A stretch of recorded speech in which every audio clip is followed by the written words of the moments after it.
Nah, hari ini saudaraku, kita melihat saudaraku mengenai 3 perkara, yaitu kasih saudaraku, kemudian saudaraku hidup suci dan tak bercacat, kemudian saudaraku penuh dengan buah kebenaran. 3 perkara.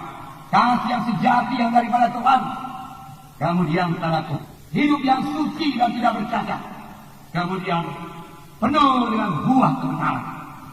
Saudaraku, bisakah ini terjadi? Tentunya bisa. Kalau tidak bisa, saudaraku, Tuhan tidak akan beritahukan kepada kita. Sekarang saya membacakan pada surat Filipi pasal 1 ayat 9 dan 10. Saya membacakan, dan inilah doaku. Jadi ini doa Paulus pada sidang Filipi. Semoga kasihmu makin melimpah dalam pengetahuan yang benar dan dalam segala macam pengertian. Jadi dikatakan kasihmu makin melimpah, makin bertambah-tambah dalam segala macam pengetahuan yang benar dan segala macam pengertian.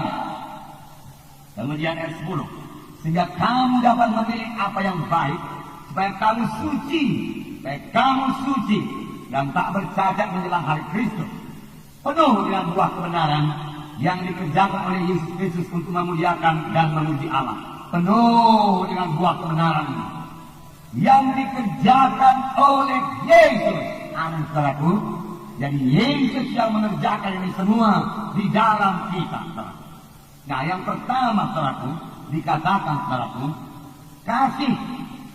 Kamu bertumbuh dalam kasih yang mengenal kebenaran, dia katakan, sehingga kamu dapat membedakan mana yang baik, mana yang jahat. Saudaraku, inilah kasih Tuhan. Firman Tuhan berkata bahwasanya kasih Tuhan ini luar biasa. Luar biasa. Di dalam buku Efesus pasal 3 ayat 18-19. Inilah dia kasih Tuhan yang diberikan kepada kita, yang boleh kita nikmati. Patut kita bersyukur kepada Tuhan buat kasihnya yang luar biasa. Puji Tuhan, saudara. Tuhan begitu baik. Efesus 3:18. Aku berdoa supaya kamu bersama-sama dengan segala orang kudus dapat memahami betapa lebarnya dan panjangnya dan tingginya dan dalamnya kasih Kristus, dan dapat mengenal kasih itu sekalipun ia melampaui segala pengetahuanmu. Aku berdoa supaya kamu dipenuhi dalam seluruh kepenuhan Allah.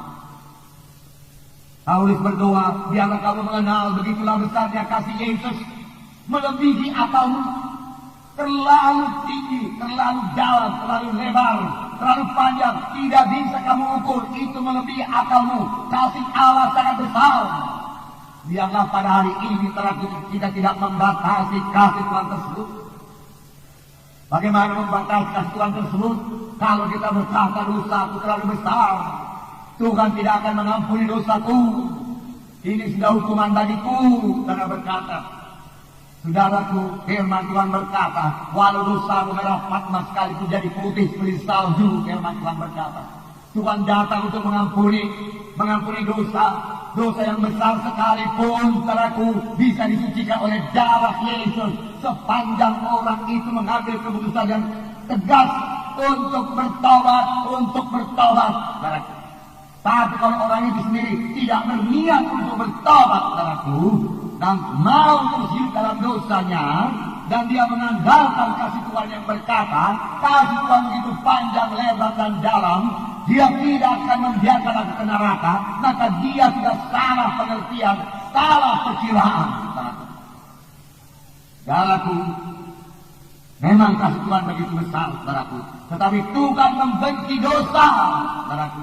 Alangkah kasihnya Tuhan kepada Adam dan Hawa, manusia ciptaan Tuhan yang pertama, di mana Tuhan sendiri menikmati persekutuan dengan dia, dan Tuhan datang dalam Taman Eden. Adam dan Hawa menjemputkan dia, berkata kepada Hawa, saudaraku, oh alangkah indahnya, saudaraku.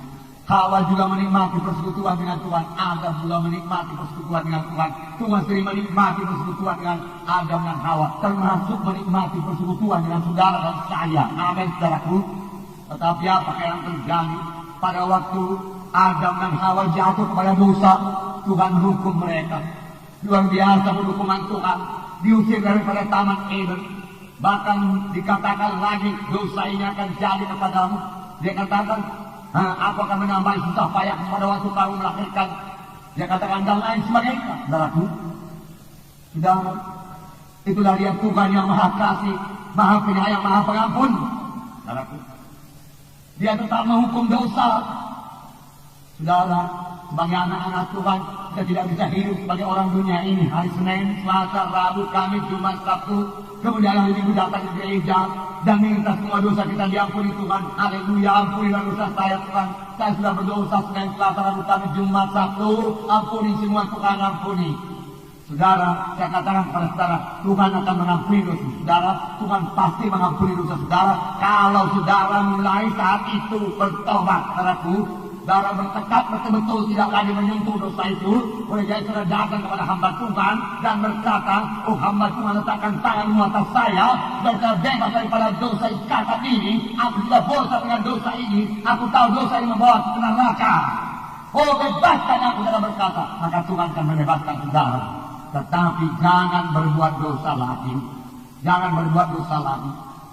Tuhan Yesus berkata kepada orang yang sudah sembuh, mulai engkau sudah sembuh, perhatikan baik-baik. Mulai sekarang jangan kau berbuat dosa lagi, supaya jangan kau kena yang lebih parah. Bahkan pada seorang perempuan yang kedapatan berzina, Tuhan berkata, pergilah, aku juga tidak menghukum engkau, tapi mulai sekarang jangan berbuat dosa lagi. Bertobat sungguh-sungguh. Saya tidak bisa mengandalkan kasih Allah luar biasa. Dia tidak akan memberikan saya ke neraka. Tetapi selaku kita memboleh-bolehkan dosa dengan berkata, nanti kan diampuni Tuhan juga ya. Nanti ada anugerah Tuhan limpahnya itu. Inilah hari pertobatan, inilah hari keselamatan. Jangan tunggu besok, saudaraku. Jangan tunggu lebih baik lagi, saudaraku. Banyak orang kalau salah mengerti dengan kasih Tuhan. Nggak ada neraka, dia katakan. Bagaimana Tuhan yang begitu baik menciptakan neraka? Nyatanya sudah banyak orang ke neraka. Sodom dan Gomora dihancurkan Tuhan dengan api yang belerang karena dosa mereka, saudaraku. Walaupun Abraham sudah membela. Namun saudaraku, Sodom dan Gomora sama sekali tidak berniat untuk bertobat. Bahkan dia menikmati dosanya, saudaraku. Dan sangat ingin melaksanakan dosanya itu, saudaraku. Tuhan harus menghukum dosa. Karena firman Tuhan berkata, hendaklah kamu kudus karena aku kudus. Amin, saudaraku. Jadi saudaraku, jangan salah mengerti kasih Tuhan yang luar biasa. Memang betul firman Tuhan berkata, karena demikian Allah mengasihi isi dunia ini, termasuk saudara dan saya, dan seluruh manusia ini, sehingga diberikannya anak yang tunggal, supaya barang siapa yang percaya kepadanya, barang siapa yang percaya artinya saudaraku, berbalik, bertobat, meninggalkan dosa, datang kepada Yesus. Meninggalkan semua dosa, datang kepada Yesus. Tidak binasa, mereka beroleh hidup yang kekal. Amin, saudara. Haleluya. Puji Tuhan, saudara.